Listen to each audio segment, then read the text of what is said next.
அதான் பொம்மை படம் தான்டா ஜாகிச்சானு. சரி சரி ஓகே. இந்த மந்திரக்கல் எல்லாம் பாத்துருக்கீங்களா? இதுல உங்களுக்கு யாருக்குன்னா ஒரு மந்திரக்கல் கிடைக்கும். சரியா? எதனா ஒரு மந்திரக்கல் எடுக்கலாம் அப்படின்னா நீ அந்த மந்திரக்கல் எடுப்ப. பாம்பு எடுப்பியா? சரி பாம்பு மந்திரக்கல் எடுத்து அது என்ன பண்ணுவோம்? அந்த மந்திரக்கல் நம்மள மறைச்சிடும். சரி மறைஞ்சு என்ன பண்ணுவ? எதுக்கு மறைய போற? மறைஞ்சு என்ன பண்ணுவ?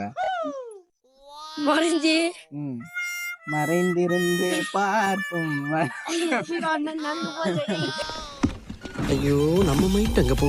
சொல்றா என்ன பண்ணுவேன்னு சொல்றா. சொன்னல எதுவுமே பண்ண மாட்டேன். அப்புறம் எதுக்கு உனக்கு? சரி நீங்க என்ன முயல் மந்திரக்கல் அது என்ன பண்ணும்? நாடிக்கு வந்தா ஓட்டுருவேன். சரி நாடிக்கு வந்தா ஓடுவேன்.